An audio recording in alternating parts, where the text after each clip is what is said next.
My name is Herbert Reitzamer. I'm the chairman of ophthalmology here in Salzburg, and I'm also the vice president for digitization and innovation at the university, Paracelsus University in Salzburg. And so I was invited here to talk about glaucoma today, especially about glaucoma surgery.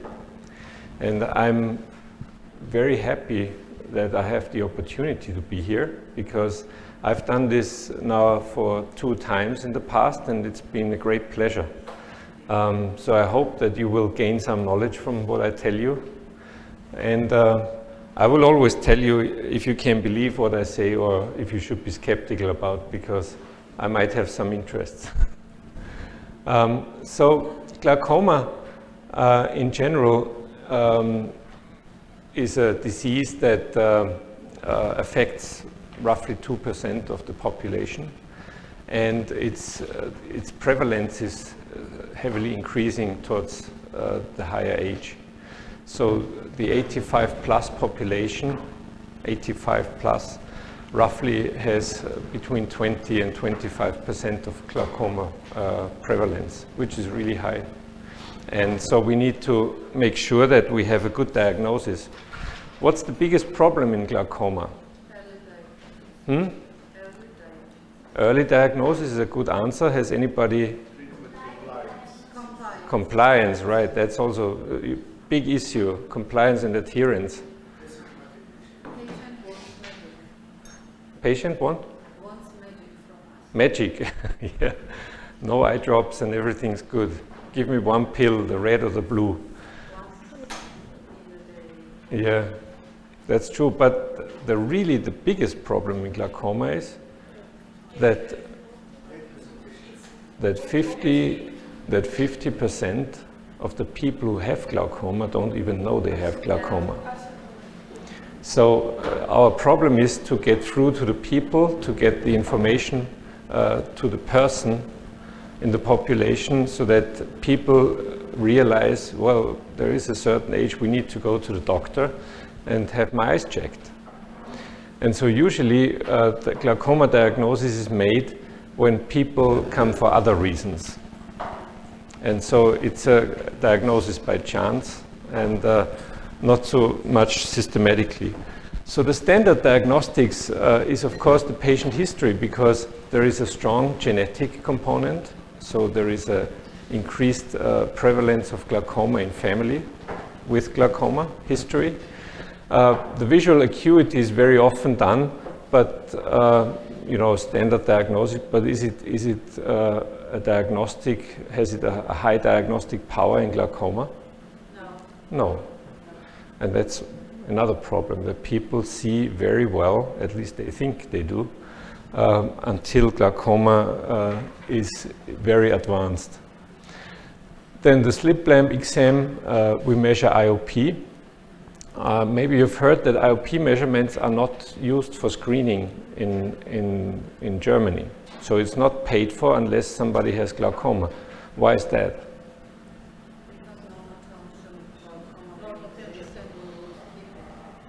Yeah, because it's only a risk factor.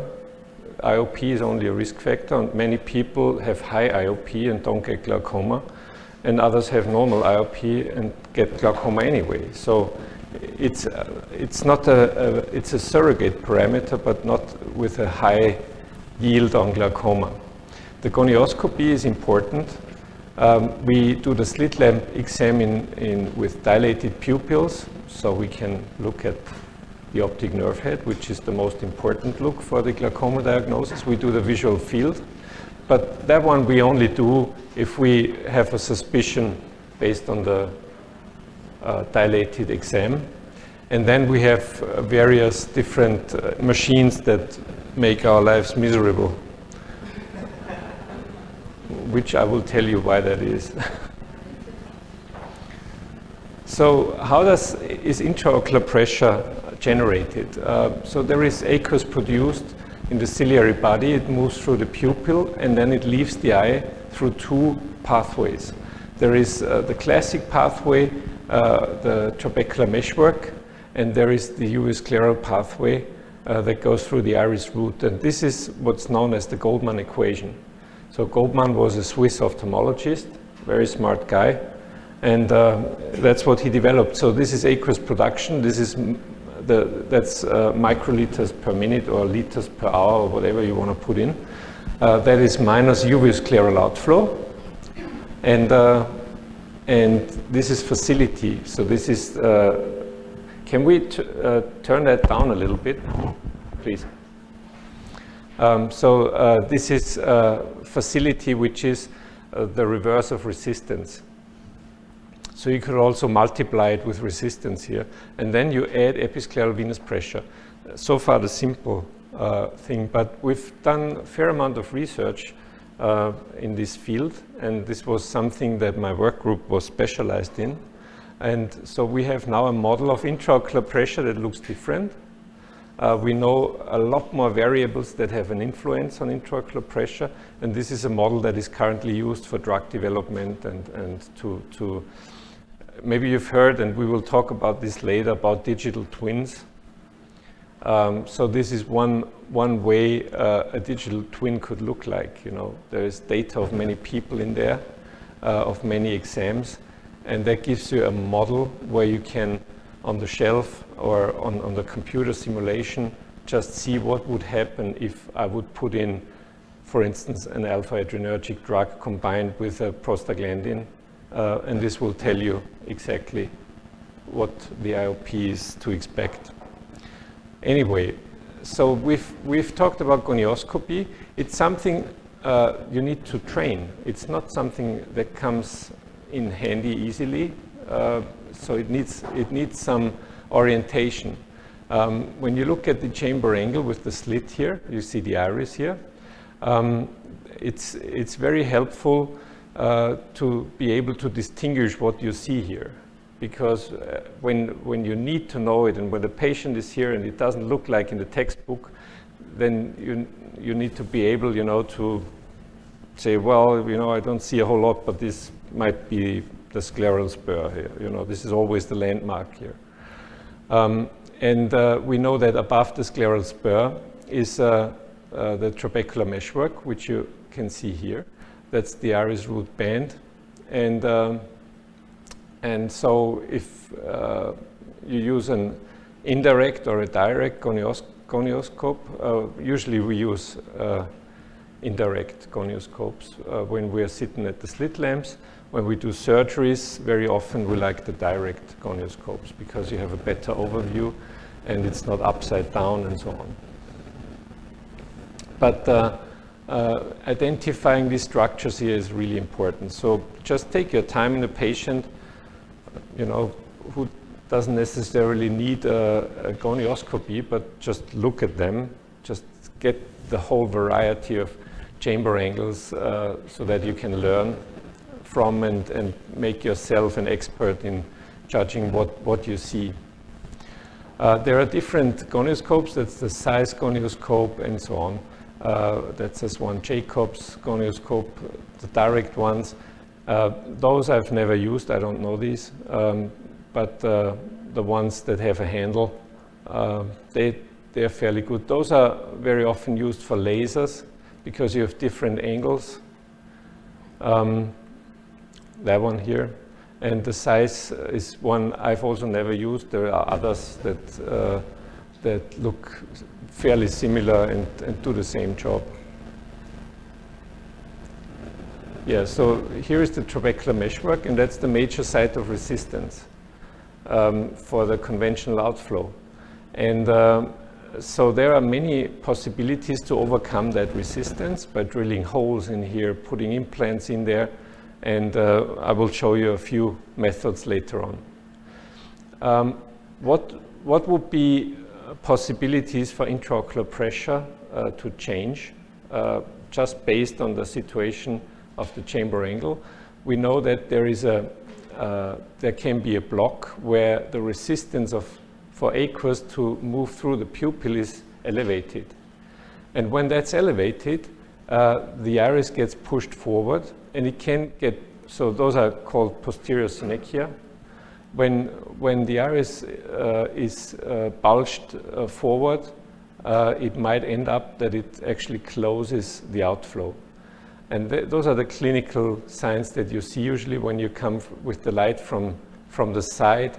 You can see that there is a shadow developing here in the Lee, and you can also see that the bulging here on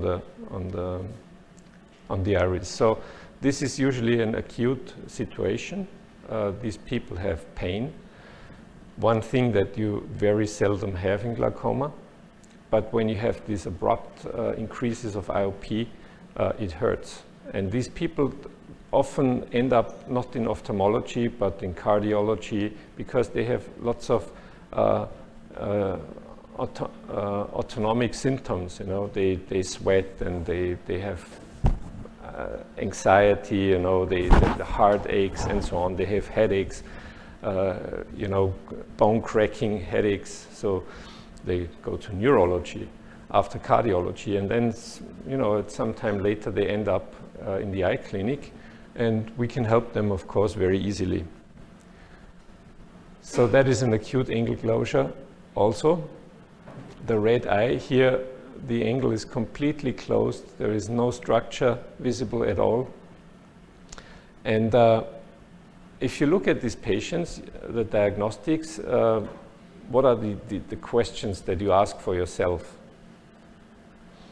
Well, first, how long does this situation exist? You know, were there episodes in the past, in the history? And sometimes when these events occur too often, you can see these synechias here. And they can actually close the full angle.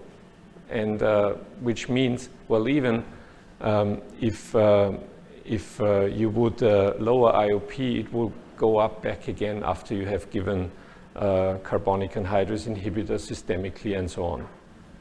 And for this, you can do an intentation gonioscopy, and it will show you whether the angle opens up. What you do here is when you press on the cornea, you move fluid into the angle, and that extends the angle.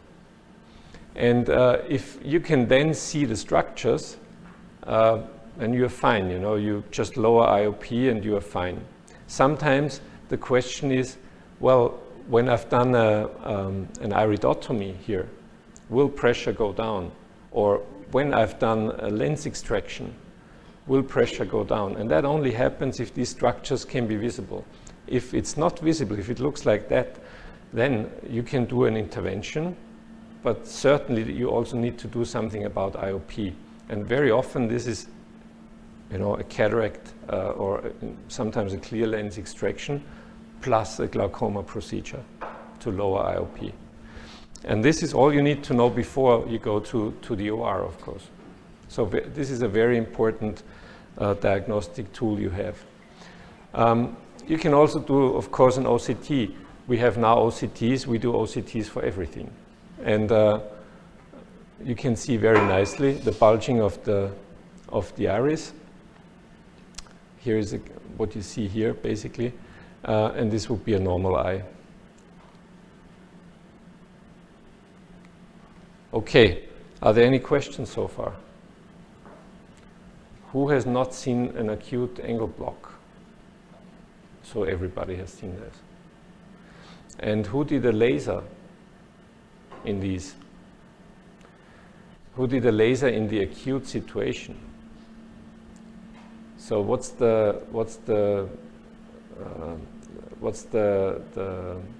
problem that you can get into when you have very high IOPs? Cornea can be swollen, so you cannot see that. Genau, it's clouding. You have corneal clouding, and so you can't see exactly.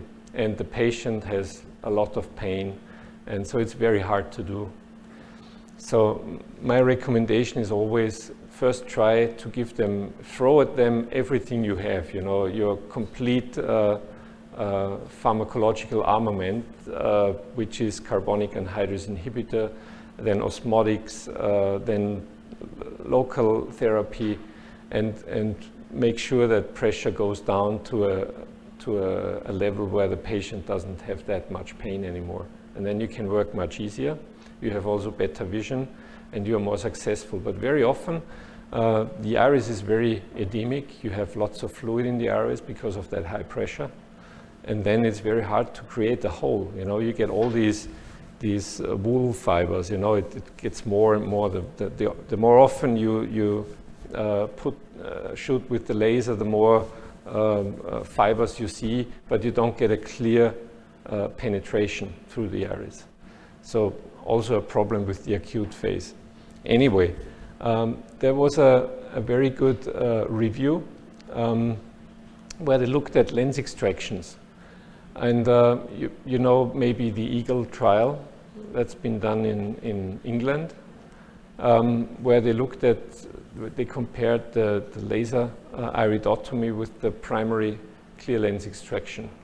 And this is a Cochrane review on this topic. And you can see they also get to the conclusion that lens extraction is probably a better treatment than the laser. So don't be too picky on using the laser. If it just doesn't give you a clear shot, make sure that you just take down pressure and then take the lens out later on. Lens extraction, yeah, basically that was the message of these. There is uncertain evidence as to whether combining lens extraction with trabeculectomy makes a difference. Well, that very much depends on this here, you know. Oops. When you have this situation, it makes sense, of course, to do that. When you have this situation, it's useless. So make sure that you have a good diagnostic before you go to the OR. There is also, you know, ICLs. You know this lens. It's used for refractive surgery. And there have been problems with high IOPs in the past with this lens. So they drilled a hole in the middle of the lens now. But still, IOP just goes up because the lens needs some space, you know, and it pushes forward the iris to a certain extent. And so IOP just goes up, and it's, you know, it's quite a big effect that you see. If you have vaulting of this lens, then IOP goes way up. You know, this is a situation where the decision putting this lens in was the wrong one, or it was the wrong choice of size of the lens. So there's two possibilities. That's the EAGLE trial here. That's clear lens extraction versus laser. And you can see that there is the questionnaire, and this is intraocular pressure. And in both results, you can see that the clear lens extraction is favored. So are there any questions to this so far?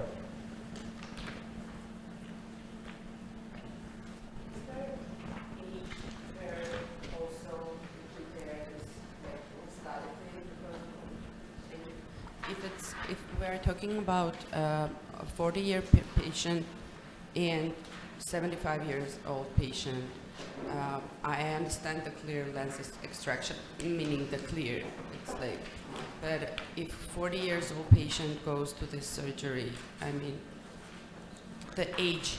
Yeah. Well, the question is it justified to do a clear lens extraction in every patient? You know, well, of course. You need to talk with the person, you know, first if somebody actually wants to have it or not, because there are patients who say, I want to have the laser, I don't want my lens taken out.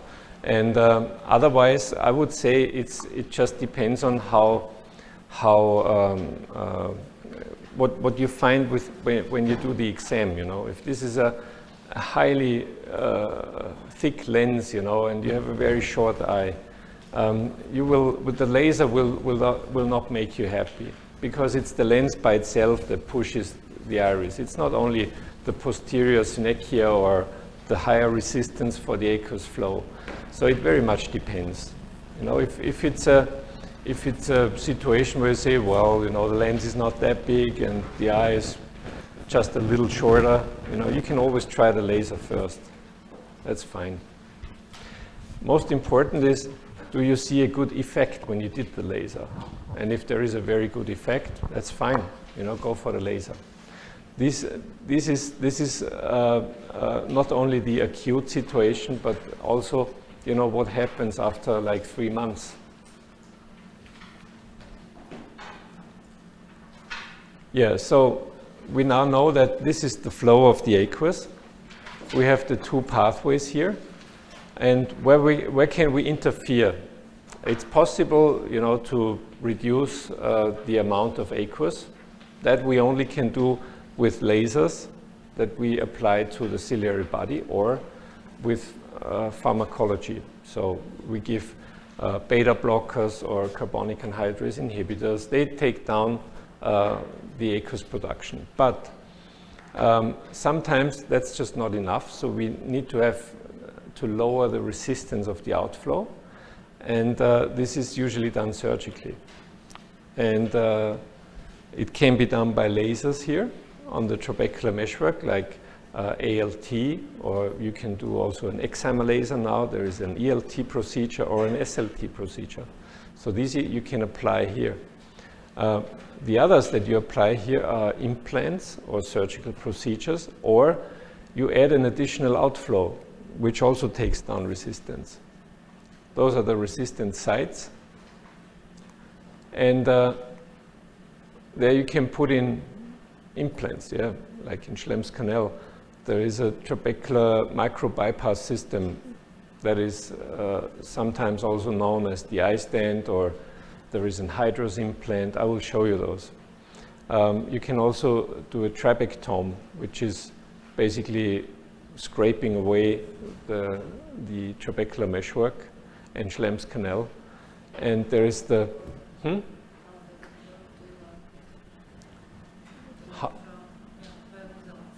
Oh, by results. Well, I will show you the results later on, because I have the procedures in there. And if it's not in there, I tell you then.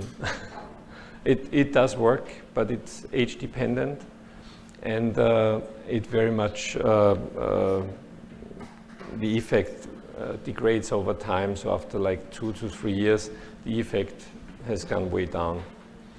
We don't know the reason for that, but that's also the case when you put in an implant. So whatever you do to the trabecular meshwork seems to have a decrease in effect.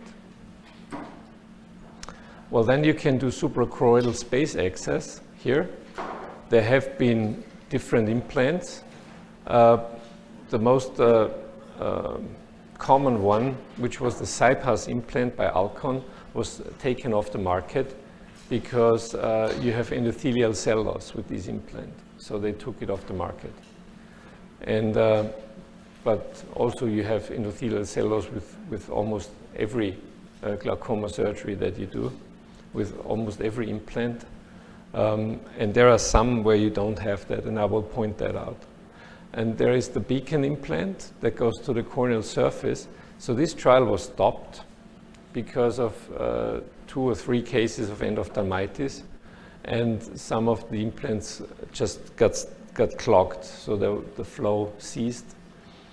And then there are the implants that bypass completely, that go from the inside of the eye to the subconjunctiva. And these implants are the most potent ones, of course. You have no further resistant sites, you directly bypass. And there's, you know, trabeculectomy, there's plate implants, there is the PreserFlow, there's the Zen implant, and so on. Yeah, and there you get a bleb. And of course, the bleb also has a resistance. So here is a situation that we see quite often here in Salzburg. We have a very high prevalence of pseudoexfoliation syndrome, which is only as high in Finland also. And with this pseudoexfoliation syndrome, you get these deposits on the lens, but you can also see them on the zonules of the lens.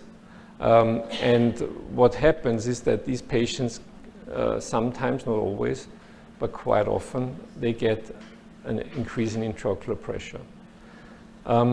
What they also get is a thinning of the sonules. And this is a very bad thing for the cataract surgeon, because when you do this surgery and you see, okay, that lens is not stable, sometimes you just cannot end the surgery classically, you know, by putting a lens inside the bag and do everything by the book, but you have to extract the whole lens capsule and sonule system. And then you need to put in a different sort of lens, like an iris fixed lens or a transsclerally fixed lens, whatever you prefer. So has anybody done of you surgery like that? Yeah? So what was your experience there?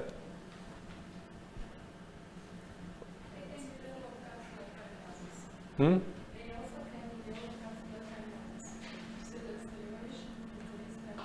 Yeah. But usually when you're a surgeon and you go to the OR, it's very often unexpected, you know. You go in and say, oops, you know, this doesn't look good, you know. When you try to do the capsulorhexis, the whole lens moves around and you need to stop this and change the procedure and so on. So it's always very important to have all these equipments available. And usually with, you know, when we are close to Germany. In Austria, we do most of the surgeries in centers here, like in hospitals. There is no surgery done in any meaningful scale in small cataract surgery, you know, centers. We don't do that here. And it's a good thing to not do that because of these cases, for instance, because these are usually wrapped up, you know, and sent to the clinic. And then these patients have very high IOP, and you know, it's a really bad thing when these patients are not treated correctly. First, you give them a new lens, and then you have all this inflammation, but you need to do a glaucoma surgery also because pressure is so high. Then the glaucoma surgery has a very bad prognosis because of all that inflammation by the first surgery and so on. So one comes to the other. And then you have to do also vitrectomy in these patients because you need to put a different lens system in there, which needs a vitrectomy first so they can develop retinal tears, and becomes the nightmare case at the end of the day sometimes. So anyhow, pigment dispersion glaucoma is also one of the two glaucomas that I show you right now. Why do I show you pigment dispersion and pseudoexfoliation in two slides after each other? What is the common problem?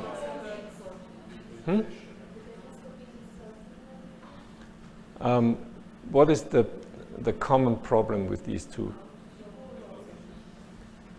These are outflow problems, that's true, but yeah, but more from the clinical point of view. What do these patients feel? They don't have pain, and that is the problem. They don't have any pain. And they can have a pressure of 50 and have no pain because it's going up slowly.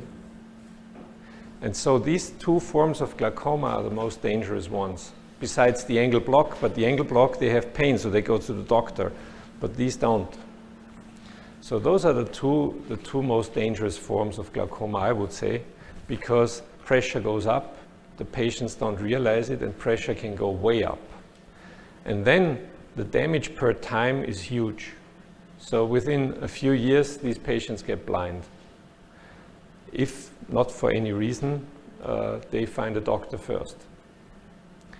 So the most common symptom that these patients encounter that brings them to the doctor is corneal clouding. So they say, well, in the morning when I wake up, I have this bad vision. You know, why is that? And then usually they have these high pressures during the night. and in the morning the cornea has just an edema and they don't see well. So very important that you ask these patients specifically, that you really ask them the question, well, do you have this problem when you get up in the morning? Or do you sometimes just rub the eye? Does this eye scratch more oftenly than the other one? So very subtle symptoms that you need to ask specifically for. And of course the diagnosis is easy. They have this dark trabecular meshwork with all the pigment. They have these transilluminations, ideally they have this, not always. And this one, you really need to make sure that, this is an extreme example, but sometimes you see patients by chance and they have pseudoexfoliation, very mild symptoms only, and you only see them in mydriasis. So what would you tell a patient that has no high intraocular pressure but has pseudoexfoliation? To be under control. Right, exactly. So tell them that they should come in more frequently than usually. So call them in once a year, or call them in, when you start them, call them in really early, like come back in 3 months. And when you get a feeling for this patient so that there is no IOP problem, no big, then call them in on a yearly basis. And so pseudoexfoliation not always leads to a high pressure. And so you need to get to know your patient. And when the patient and you are clean, then you can, let loose the leash a little more and give them longer intervals for seeing them for the appointments. Yeah, of course, the risk factors, myopia, mainly, well, not mainly, but more male than female, young patients. So the classic young glaucoma patient. And if you are like 30 years old and have high IOP, the risk of getting blind during lifetime is really high. And so there is a recommendation by European Glaucoma Society, which is the target pressure concept. That was developed because the doctors ask for a guidance, which target pressure shall we choose? Should it be 14 or 12 or 16? And in the old days, pressures below 18 were super. So if somebody would have a pressure below 18, the glaucoma risk would be solved. There would be no risk anymore. Now we know that this is not true. Now we know that there are so many factors that influence. So first, what's the glaucoma damage? If you have a patient with the same age, the one has a very advanced damage, the other one has an early damage, they need different target pressures, of course. Why is that? Because as damage is bigger, as low we need Genau. Damage is more, it accelerates the process. So it's like Right? Well, the reason is because they have different numbers of nerve fibers in the optic nerve, and we also age. Every year we lose 5,000 nerve fibers in the optic nerve. So healthy people lose nerve fibers. It's something that you don't know yet, but when you get to my age, when the hair gets gray and less, you sometimes don't remember where you put the key. This is also because you have more responsibilities when you get older, but sometimes it's because your brain is just not as fit anymore as in the past. And so that also happens to your optic nerve, of course. And you have the life expectancy that you need to take into account. It's very important to know, when you have an 80-year-old person, you don't need to design your target pressure for the next 40 years, of course.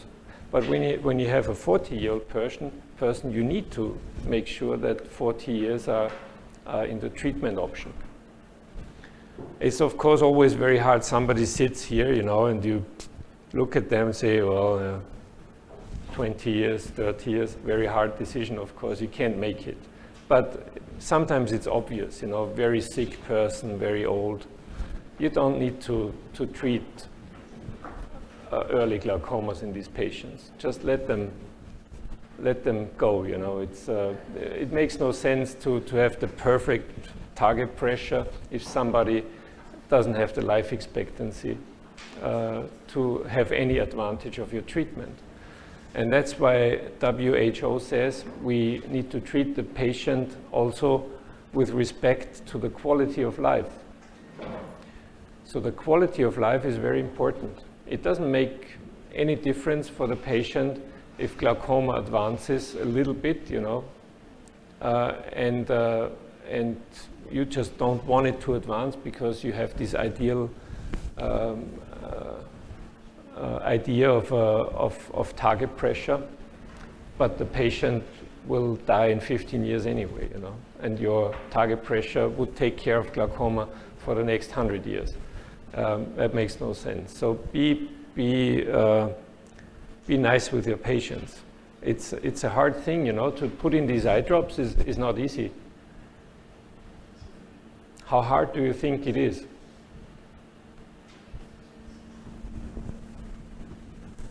What is the challenge? How would you describe the challenge of putting in 3 eye drops every day?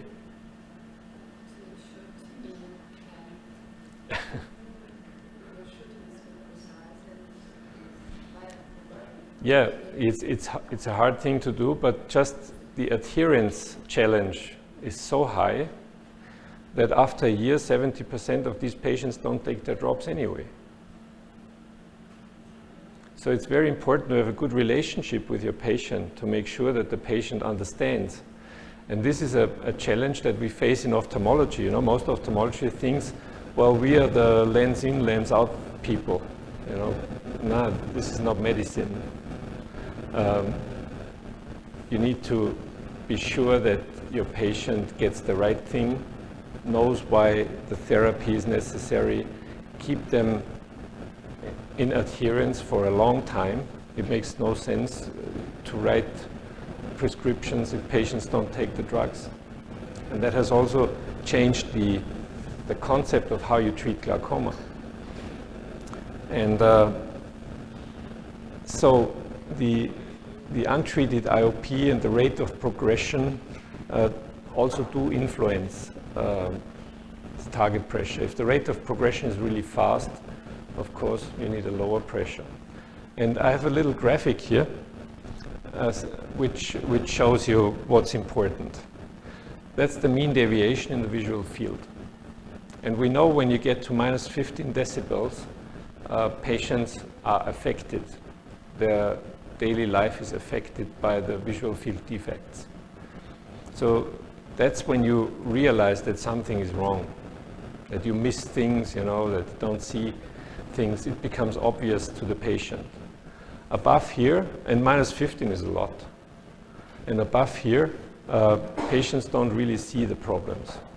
But that's the normal rate of decay in a normal person. This is aging. This is one we can't overcome. There's no spring of youth yet. We don't know how to treat the aging of the optic nerve so far, and the rest of us, of course. The problem with glaucoma is that it goes faster than this. So this is 5,000 ganglion cells a year in the retina, and in glaucoma it goes much faster. So here is the age, 80 years old, and this is the life expectancy roughly that people have nowadays. So if glaucoma crosses the minus 15 decibel line before the patient dies, this patient will be affected. And especially in age, peripheral visual field defects are dangerous because people, you know, stumble over the carpet and they fall and they break their hips and so on. So these are the major problems that occur when you have visual field defects. And so we need to make sure that until the patient dies, this patient has a good vision. So what if like here at that time, we have the diagnosis of glaucoma, we know that from that time on, if we do everything for the patient we can, the decay will always be minimum at that rate. So these two lines, which are parallel, are the maximum effect that you can get. So when you treat the patient earlier, so this is maximum therapy, you know, everything we have. But when you start treating the patient earlier, then the rate of decay doesn't need to be that slow, and the patient needs less drops or less interference with the eye. But always make sure that these patients know that visual field will get worse. Whatever we do, it will get worse because they age. And so if a patient has an advanced visual field defect, the patient will see that it gets bad, even if you treat them with all we have. But it will be worse in a year from now and 2 years from now. And so sometimes these patients lose the confidence, you know, and they don't trust you anymore. So it's very important to make sure that they understand the course of their disease. And so take your time and explain them what it's about, and you will have a happy patient. Another problem is that patients are referred too late. And there is an interesting difference between the old European Union countries and the new ones from the East. Because in the East, patients are referred earlier to the surgical centers. And in the West, like in Germany, you know, Austria, the former Western countries, they wait a long time until they refer the patients. And so what we see in the clinic is very often very advanced glaucomas. And so 40% are referred appropriately, so they need surgery and timely, but more of them are referred appropriately but not timely. So the vast of the patients should be referred earlier. That's the message from this study from the EGS. And of course, the longer you wait, the worse the visual field gets, and what we've seen before.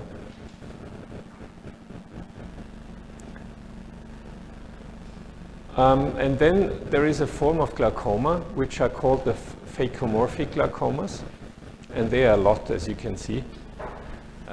One is the phacolytic glaucoma, which means when cataract is so advanced that the proteins in the lens dissolve and they will penetrate through the capsule, get out of there, and make a chronic inflammation in the eye. And you have this trabeculitis in the trabecular meshwork that increases intraocular pressure by increasing outflow resistance. Then you have the pupillary block that we've already talked about.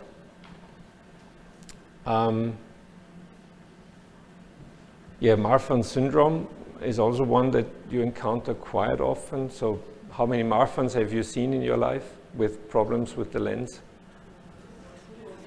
Yeah, so every one of you has seen one. It's not so rare. And it's an eye, it's a one-look diagnosis. Yeah, the dislocation of the lens. And where does it dislocate to? Up and temporal. If you see a patient with a dislocation like this, you know, of course the patient when he walks in usually is a diagnosis, but when you look at the eye, you will see it. And then you have the Peter anomaly and the Axenfeld-Rieger syndrome. Also, like Peter anomaly is a very severe problem with different problems of the eye, cornea, glaucoma, and so on. And sometimes it's better to not try everything. And from my experience, Peter's anomaly is one of these. These children very often get blind, whether you treat them or not. So at the end, these patients are really poor patients. They have very little chance to be successful, but if you start treating them, then one comes to the next, to the other, and so on. So these patients spend half of their life in hospitals by getting treated, and they will get blind at the end very often anyway. So make sure that you stop your treatment at the correct time point. Don't treat them just that they are treated because they have high IOP and so on. You know, if the situation in total gets very severe, then you need to talk to usually you need to talk to the parents, whether it still makes sense to continue the treatment, because you are causing a lot of pain in these kids. You know, they spend their life in hospitals, and at the end you have very little effect, if at all. Even with the drops? No, everything. You know, just make sure that there is a balance of what you achieve and what you do. That's what I mean to say. You know, don't treat them for the textbook. You know. But these are very poor patients, and I've seen lots of them. We are a center for orphans, and so very often these kids have a history that is, they basically spent their so-far life in the hospitals, because everything you do has a very bad prognosis. That's aqueous misdirection. That's malignant glaucoma, which, when you have a short eye, for instance, 19 millimeter eye, which glaucoma procedure would you prefer on these eyes?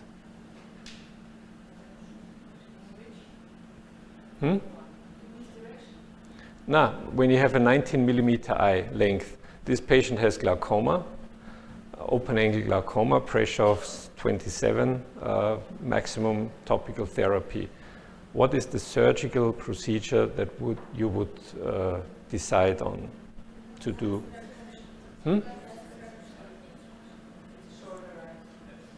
Sorry? Lens extraction. There is no good evidence that lens extraction makes a lot of sense. This is open-angle glaucoma, remember. Why would you do a lens extraction? I know cataract surgeons do lens extractions, but why would you do, as a glaucoma expert, a lens extraction? It makes no sense.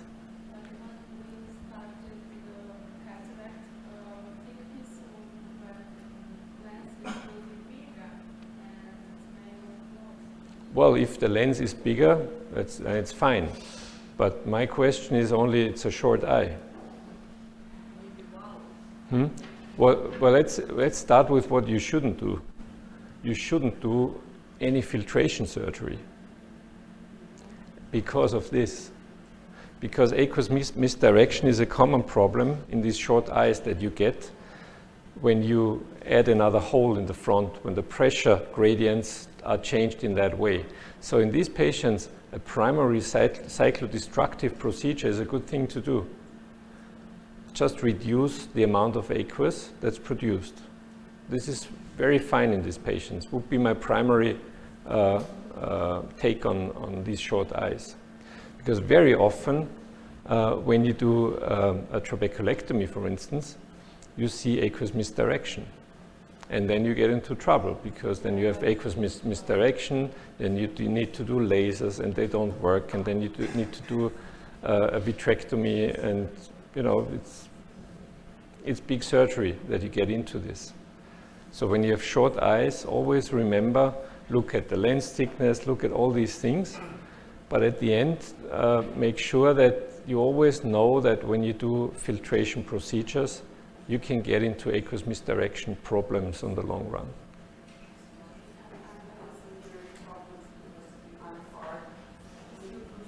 Hmm?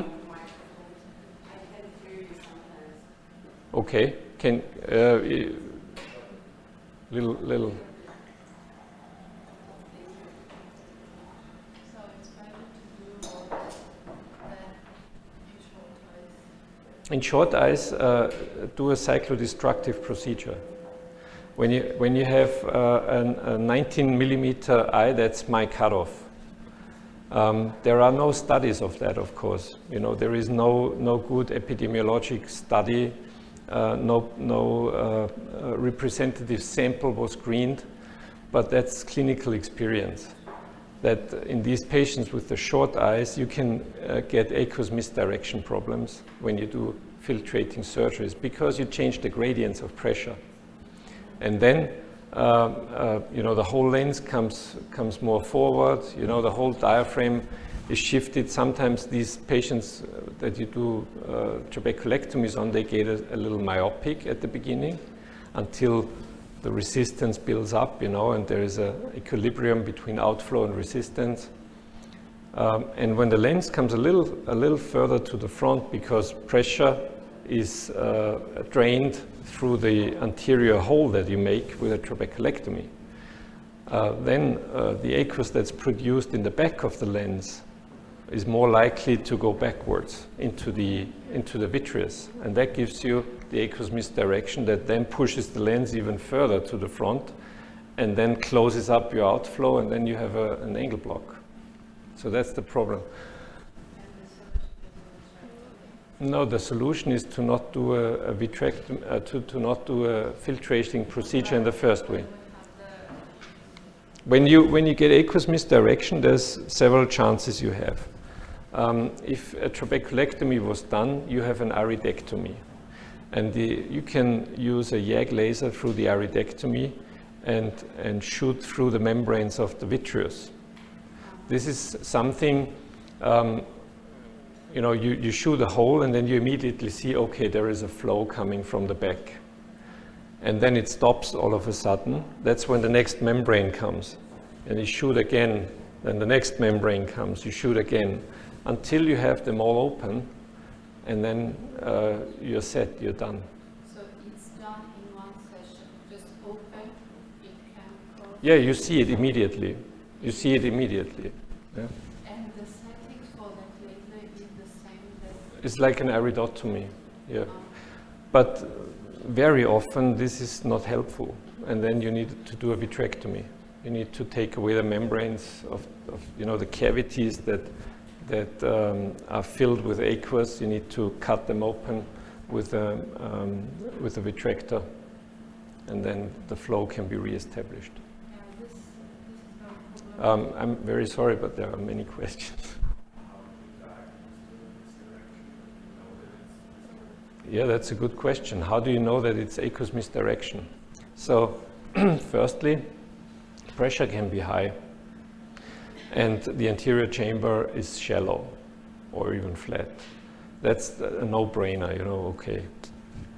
But sometimes, you know, the anterior chamber might be a little flatter, a little more shallow, and IOP is not even so high, maybe 19. Then it's sort of an incomplete misdirection, and those are the hard ones. But this is just clinical experience. You know, you only need to think. Important is to think about it. You know, if you have a good-looking bleb and the pressure was, there is no obvious problem why pressure is 19, should be 19, because after trabeculectomy pressure usually is, you know, around 10, 12 millimeters of mercury. When you have that, then think about aqueous misdirection. If you have if the outflow resistance of your trabeculectomy is higher, then you don't get aqueous misdirection anyway, because you have a high pressure in the anterior part. But if your sutures are a little loose and you have a pressure of 8 maybe from the beginning, and then it goes up to 19, but everything looks fine otherwise, this could be a problem with aqueous misdirection. So in general, when you do filtration procedures like trabeculectomies, rather than being too low post-operatively with the pressure, be a little higher. Make pressure a little higher on the high side, because you can always open those sutures. But if pressure is too low, there is always, it's a hard thing, you know to do transconjunctival sutures and so on. So be rather on the high side than on the low side. So what are the therapies in surgery that we have? We have ab externo procedures and ab interno procedures. There we have, of course, the trabeculectomy, deep sclerectomy. Who does deep sclerectomies? Has anybody done of you something like that? Has anybody done of you any procedure of these? Which ones? Trabeculectomy, valves. Okay. Okay, but none of these. Okay. So in general, glaucoma surgery is moving from this to this. It's a big trend. We're trying to be as minimally invasive as possible, but as maximally effective as possible. And so the lasers like ALT and SLT, they are around for a long time now. But there are other implants that you see, like the gold shunt, like the hydros, and I will show you a few of them in the following. So which procedure would you choose? It depends. The target pressure, so we've talked about how you get to the target pressure. Then tolerance to eye drops is very important, because it's getting more and more of a problem that patients do not tolerate the eye drops. They develop allergies and they don't take them. So tolerance of eye drops is important. Also adherence could be put here. Then you have anatomical considerations. Is it a hyperopic or a myopic eye? And is a cataract surgery necessary anyway? Because when you're inside the eye anyway, why not do an additional procedure if it's necessary? So the threshold of performing a procedure, if you need to go in for cataract surgery anyway, is a little lower. But the problem is that sometimes it's made the other way around, if we do cataract surgery, we can put in something else anyway, and this shouldn't be your approach, of course.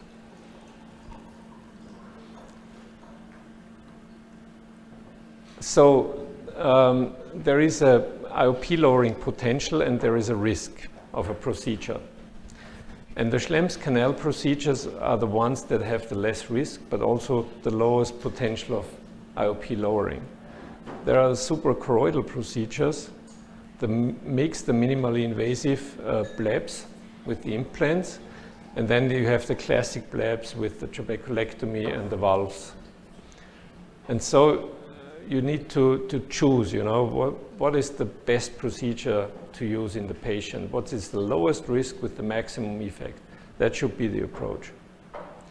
And of course, you need to decide, is it mild glaucoma, moderate, or advanced glaucoma? And here is one, it's the eye stent. That is the old form of the eye stent. It's an L-shaped tube that you put into Schlemm's canal here. And so there is a bypass of the fluid directly into Schlemm's canal. That's the newer form. It now looks like a mushroom. And the newest version has 3 of them. So they've always changed the approach. And why is it 3 of them? Because the outflow resistance is not everywhere the same. We now know from angiographies of the outflow pathways that there is areas where you have a very good outflow and areas where you have a bad outflow. And so the efficiency of your procedure is higher when you go to an area where you have high outflow. So that the collector's channel work well, because when you put in this hole into Schlemm's canal and you have no collector's channel that can take the load, there will be no effect of your procedure. And so since we can't do angiographies of all our patients before we put in our implants, the company decided, well, let's put in 3 implants, because the probability of hitting the right spot is higher. There's one approach to surgery, of course. Here you can see these implants. They're stuck here into